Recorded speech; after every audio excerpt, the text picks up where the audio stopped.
Shaddix on 98 Rock. One of my favorite dudes in the business, man. One of my favorite bands. I've said this for years. Here's how you can tell a good rock band. Is that if you go and see them in the month of December, if they actually care to entertain you. That's how you tell it's a good rock band. And Papa Roach, every single time I see these guys, they put on one of the best live shows ever. And we're lucky to have Jacoby Shaddix in studio with us right now. And, dude, it's been a long time since we've seen each other. Man. And I said, I have not seen Jacoby in probably 15 years. I'm going to move to his home state and city. I'm just going to come over here. Well, welcome to Sacramento, brother. It's so good to be here. Yeah, man, good to have you. So I want to talk Aftershock with you. I know you guys aren't playing this year, but like you're OG of the festival. But first, I want to talk Ego Trip, the latest album. Yeah, man. You were so excited on social media from like even pre-launch of the album. This one really is special to you. Absolutely, man. I think it was, in this process of kind of getting locked down for the last couple of years and trying to figure out what the next steps were for us as humans, we realized music was a safe space. And so we all holed up in this crazy cool mansion down in Temecula, California, and just wrote and recorded a record that we felt was like one of the best of our careers. And, we're always, it's always, I guess it's risky when you're dropping a new record. Like, are the fans going to love it? But this one was just like, we didn't feel that feeling at all. We were like, we know our fans are going to love this. This is like all things great P. Roach. And in the process of doing this, we were renegotiating a record deal with our ex-company and realized they need to kick rocks. We need to do this on our own. I was going to say, I think we know how that went when you said your the ex-company. Yeah. And so we did it, and we dropped Kill the Noise, and it just smashed. It was a #1 for us, and that was a big deal. And, it's we've been out there supporting this album, and it's going great. We just did Rockzilla, which was off the chain, and so just so much good stuff wrapped up around this record. You, on social media, it's cool because you'll put out raw vocals, and also you put over your fan base in a huge way. Obviously you get a lot of Last Resort, but you embrace that. Absolutely, man. I mean, that's a classic. It's like we can't turn our back on a classic. It's like, I say Aerosmith, they got Dream On, right? It's like P. Roach, we got Last Resort. It's the one that, like, we could drop that track anywhere and people just react. It's just that type of track. And, we're just grateful to have a track like that. I mean, bands work their entire careers to have, something like that in their arsenal. And we got it right off the rip. Yeah. I almost gave myself a concussion to that song. How? Because you guys were so instrumental when I was about 18. That album came out. That's when I turned 18, was 2000. Same. And I'm like a white boy from the suburbs, but like I just thought I had all this angst. And I was driving to my buddy's house, and I hit my head on my steering wheel because I was such a tool. I'm headbanging in the car. Hey, dude, and that's I what's up, smacked though, my man. head on the steering wheel. I mean, that's the beauty of music, man. You just get lost in it, and I still find myself bugging out like that to music, too. Like, I'm still a spaz. You know what I mean? It never left me. So getting away with murder, you're talking about with Ego Trip, how you were worried how your fan base, but this is, like you said, classic Papa Roach. Linkin Park went through this with Chester's last album, is that they got some backlash, some push. What are you doing? I was just giving it a little underneath. Oh, he's putting that sound bed in there. Oh, for there you go. I couldn't hear murder. it. So Linkin Park went through that with their last album before Chester passed. When you guys did Getting Away with Murder, I would say that, or I'm asking you, was that like the album that you guys were worried most about? Because that was when you guys got that good hook for that top 40 crossover. Oh, dude, it was like at that point in time in our career, like we didn't even know if a record label was going to put out any of our music. That album got shelved for a while. Like we finished up the record, turned it into the record company, and they were just like, we're not sure, and we believed in it. And I remember there was a turning point in it. We did a festival out in D.C. I think it was HFS Festival. And we had two people, Gary Spivak, who's part of Aftershock, actually, and this lady named Brenda Romano. They were like the radio staff there. And they came out to see our performance, and I told them, I was like, I guarantee you I'm going to have this crowd singing Getting Away with Murder by the end of the song. And they were like, good luck, kid, and literally we had like 50,000 people singing it back to us. And I turned around and looked at them like, That's what's up. I told you. Yeah, and you know what? I mean, we eventually ended up putting the record out, which we're so grateful for, and then Scars did so huge for us, and it became a classic staple of who Papa Roach is. And so there's these different sides of our band that we've been able to expose, and it's really comes down to the songs that kind of make us feel a bit uncomfortable are the songs always that are the ones that are the biggest and most impactful for us. Right. Yeah. So well, that era of, Scars was your first crossover, right? And so, and everybody knows the money's in top 40. And there's nothing wrong with that. Like, I remember sitting down with Shinedown's management, and when they had Sound of Madness, and I picked out their it's first. a great record. And I said to Bill, I said, look, these two are the songs that are going to go top 40. And he goes, absolutely. Those are the ones that we're releasing. Second Chance, obviously, was one of them. That's a great track. But that's the good stuff for the band and the crowd. The fans don't understand that. You just want to expand your audience with your sound. Absolutely, man. I mean, for us, it's like we were willing to put out something like a track like Scars. At the time, we were like, I'm not sure if the fans are gonna love it, but we loved it. Yeah. And that's you got to follow your gut. That's what I've learned in this business, is that there's going to be a lot of people, there's going to be a lot of naysayers. There's going to be a lot of people that don't believe in what we might be doing.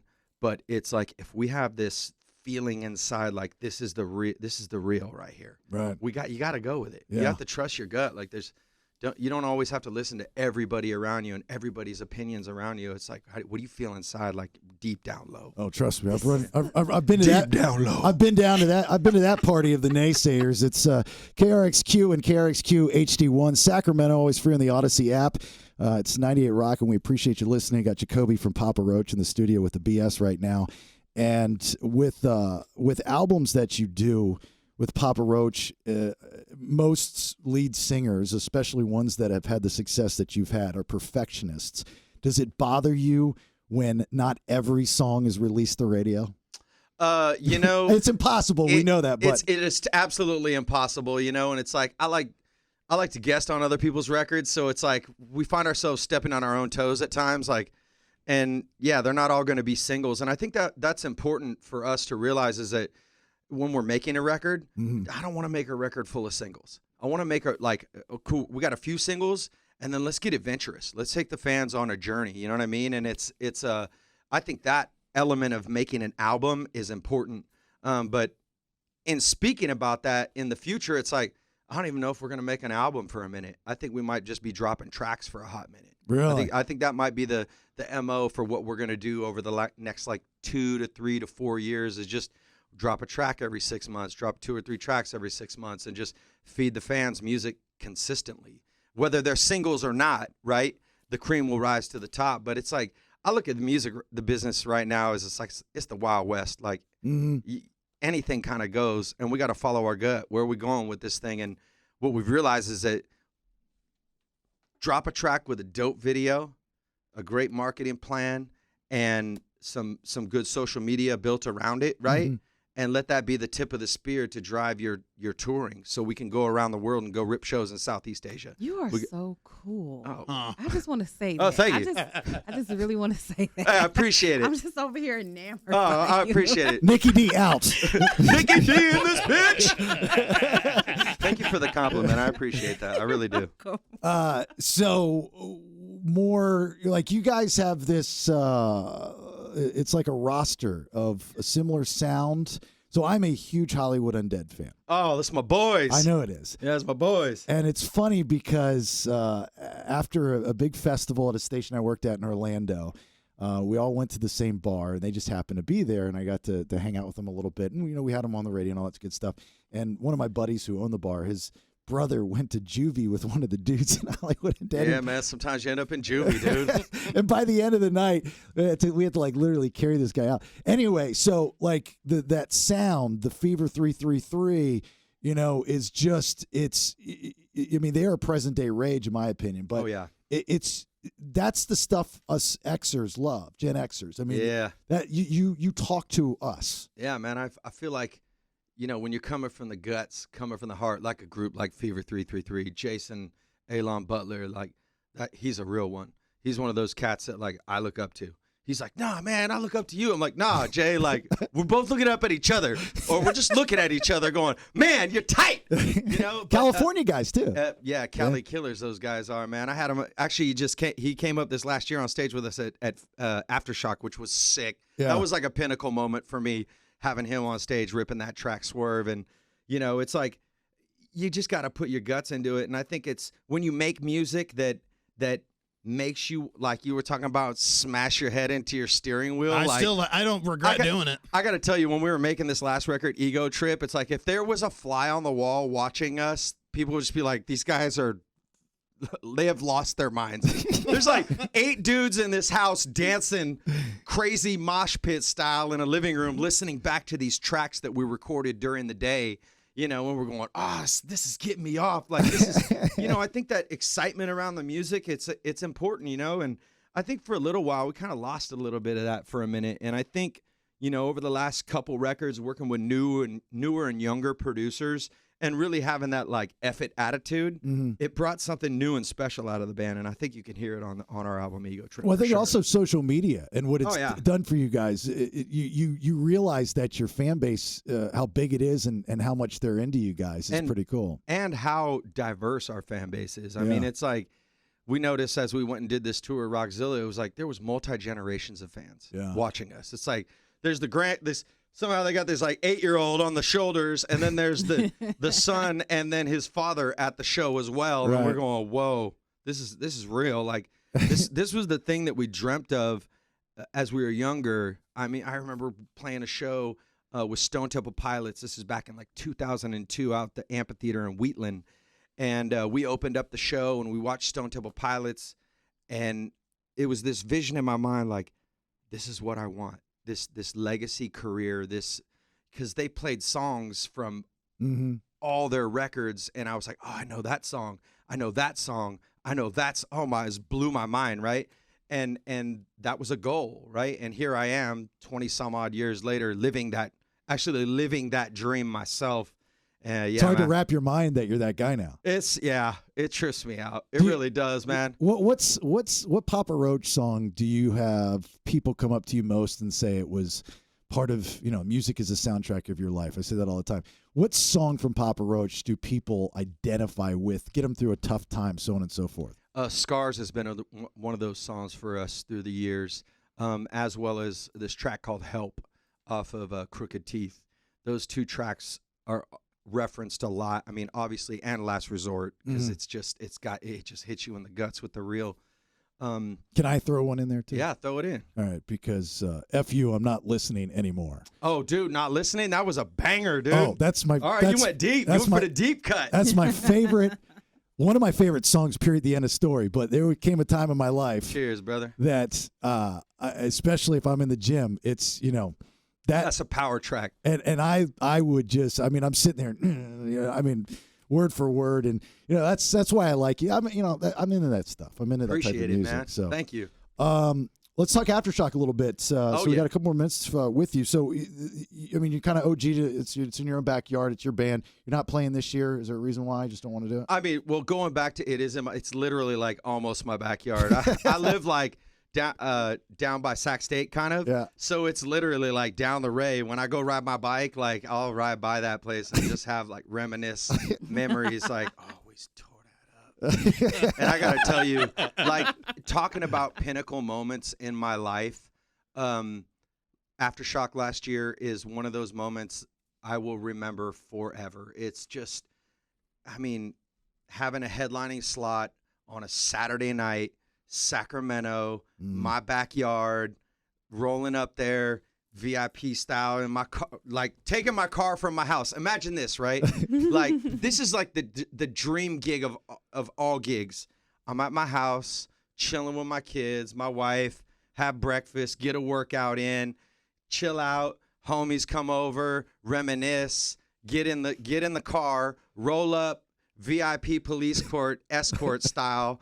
To backstage, warm up, roll on the stage, then do the same, kick it with all the homies after the show, party, whoop-de-whoop, police escort back to the house and sleep in my own bed. Like, what? Don't get no better than that. Like, you know you made it. That's when you know you've made it. I gotta tell you, man, like pinnacle moment, and all that stuff aside, like it's that connection between the band and the audience, and it's like there was something magic in the air that night, and I look forward to doing it again. Yeah. And we will for sure. That's a definite. What show, if you weren't headlining this year? Okay, so I'll just go through the headliners for the different days. Who were the headliners? So the first night you got Avenged Sevenfold, Incubus, and Turnstile. All right. Then on Friday you got Tool, Godsmack, and Limp Bizkit.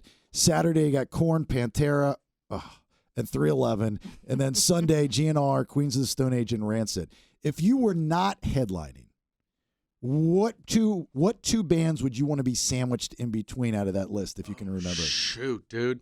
I would say it would be dope to be sandwiched in between 311 and Korn. Yeah. I think that would be like the kind of, because Korn, 311 for me, like back in the mid to late 90s, was one of those bands that I played and it was on repeat. Mm-hmm. It was like my favorite band. And then Korn was a group that took us out on tour, like our first real big tour. Yeah. And so it would just kind of hit all those like early 2000s feels for me personally. And I got a real deep homies in Korn. Like Brian's one of my brothers, he's a real one. And I think that would be a sick night. Yeah, that would be, I mean, you could go anywhere. Really, I mean, really and truly, it's like, I was just texting with Johnny from Avenged Sevenfold earlier today. And I was like, dude, it's good to see you guys back, coming back to the stage, man. The rock world has missed you. Mm-hmm. He's like, yeah, man, it's good to be coming out of retirement. I'm like, y'all better be hitting that gym, dude. Come on. Are you ready to go? Are you ready to go? We saw them a couple years ago. I guess it was a couple years ago, when they opened for Metallica and just crushed, They're a great band. We've toured with those guys as well. And they treated us great, and we gave them a run for their money every night. What was it like having your kid join you on stage? That was surreal. Well, the bet was fake, though, right? Of course. Yeah. He had planned. We already planned it out. He was like, "Dad, come on, like, can I rip with you, dude?" And I'm like, and I kept going. He doesn't strike me. He doesn't look like a guy that talks like that. He's a pretty big boy. Oh, I mean, it's my son, though. You know what I'm saying? So there's a pecking order here. You know what I'm saying? I'm Daddy AF when it comes to the Shaddix household. But yeah, man, the kid's talented. He's been playing drums since he was like 3 years old. He's been writing raps for the last like 6 years, and fancies himself a MC. And so he kept going, Dad, he's good. Like the kid he spits bars. He's like, at least once a week, he's like, Dad, I want to show you what I wrote. And so I'll be on FaceTime or something on tour, and he's like spitting these bars at me on tour, and I'm like, dude, you keep getting better and better and better. I love it, And what is he talking about, though? Because when you guys started, I mean, all the way from the name is, there was that dark side, and you've gone through your trials and tribulations and demons and all that stuff. I mean, a lot of these kids of rock stars now, they don't have those issues. Yeah, my son through COVID, it was a really, really rough time for that boy. Took away. I mean, he was stripped of everything that made him him. Yeah. It's like his friend circle was gone. He was isolated at home. He was around his family, but he's a teenage kid, right? And so he wasn't playing sports. Sport has been like something massive to him. And so, left alone, I'm out making a record and my kid's at home struggling. It got real dark for my son, honestly. Like there was a moment where it was not good, and I was really worried about him. And we did a lot of work as a family and rallied around that boy. And he did the work himself, to find that light again, that spark. And I got to tell you, man, when he started playing sports again, it was like, because I could only pour so much. You can only pour so much love into somebody, right? But he's got to live his purpose. Like It's not. I can't love him to love him. Like you gotta live your purpose, and his purpose was non-existent for a minute. Yeah. And as well as a lot of kids out there during that time, and it was a rough moment for my son, and he pulled through, and once he got playing sports again and getting around his boys again, then it's like the lights are coming on again. And thank God we got back to reality, because God, that's just to be stripped of that, plus he's experienced some heartbreak in his life. He had a girlfriend for 2 years, and that thing fizzled, and it's like to watch your son deal with some heartbreak. That's tough, but that's life too. Well, you sound like the awesomest dad ever. I'm sure because you're so great, Jacoby, he's going to allow Papa Roach to open up for him here in the next couple of years. Hey, who knows? We might, rock a ship to the top, son. All but right, let me finish this up. We got to go to break. Jacoby Shaddix from Papa Roach. Ego Trip is the album, of course. I mean, it's been out, for now almost 2 years. So you got to pick that up. I got to mention this before we get out. If you need a haircut, I know a person by the name of Jamie. Yeah, that's right. That's what's up, dude. Taking it way back. Way back. That's the homies. We're a mutual friend of ours. Brother, please, you have open invite. I mean, you don't even have to tell me you're coming in. You just walk through the door. All right. I'll pop Anytime. in. I'd love to have I'm dead you. serious. Hey, I'm about to go to the UK on Saturday, so I'm about to go bang a tour over there, and then when I get back, I'll come check in with y'all again. Play Not Listening on your set list? All right, let's go. All right. Let's go. Check out YouTube. It'll be on there. All right, I will. Let's go. I will. Jacoby, thanks, brother. It's the BS on 98 Rock. The Bailey Show on 98 Rock.